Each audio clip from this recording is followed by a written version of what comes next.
Hi, it's my favorite time of day, the time of day when I get to read a good book to you. Today we're going to read I Don't Like Reading, and it is by Lisbeth Emlyn Clark. She is an author who actually had trouble reading while she was growing up, and she didn't like reading, but then she grew up to not only be able to read, but also to write books, and she wrote this book.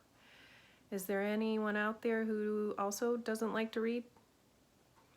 Then this is the book for you.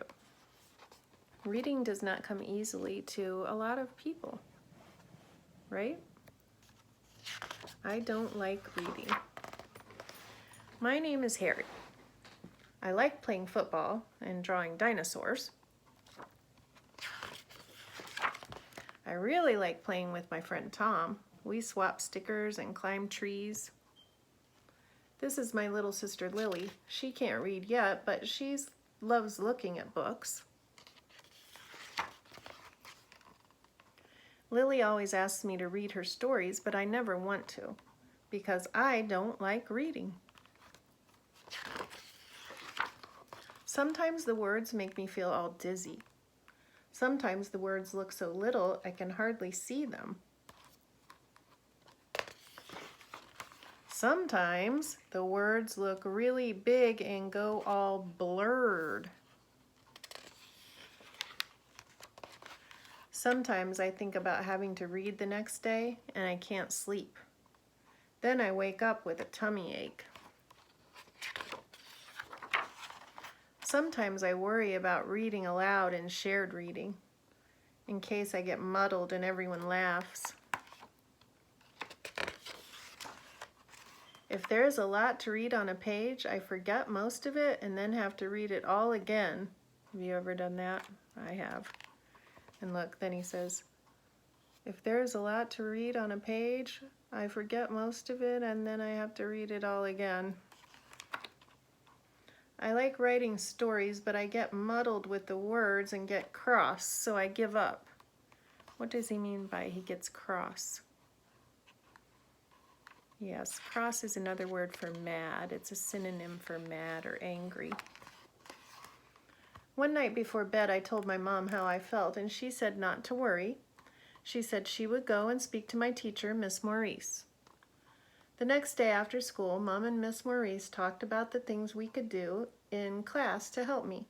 Miss Maurice said she would sit with me and help me read through my work.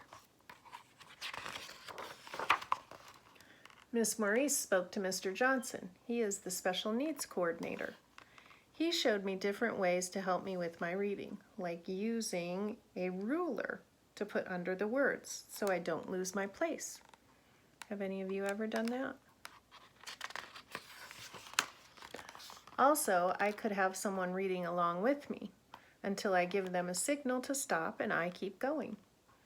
Mr. Johnson asked a nice lady called Mrs. Grace to come and meet me. She is an educational psychologist.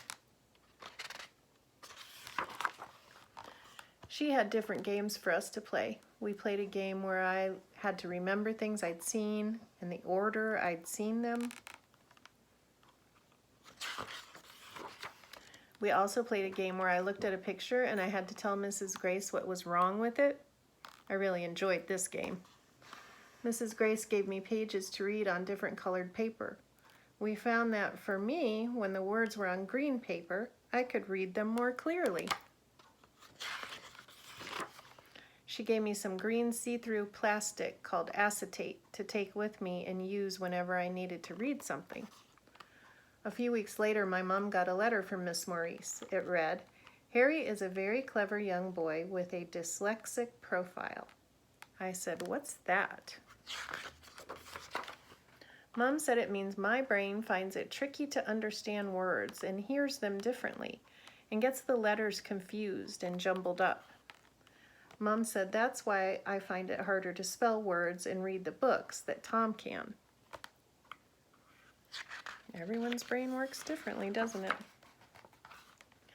Mom said it doesn't mean I can't read the books Tom does, it just means I have to try harder. Me and Mom looked up dyslexia on her tablet. We found lots of clever, successful people with a dyslexic profile. I started writing a list of them. Richard Branson, Steve Jobs, Whoopi Goldberg, Kara Toynton, Lewis Hamilton, Rachel Yankee, Jamie Oliver. Now, when Lily asked me to read to her, the only problem is I don't want to stop. I like that book. We know that everybody's brains work differently, right? Some people reading comes easily and some it does not. Just like to some people playing basketball comes easily and some people it doesn't. All right, I hope you liked this book. If you like it, check out some other books on here about overcoming our obstacles or about the differences that we all have. And I will see you next time. Bye, Kara.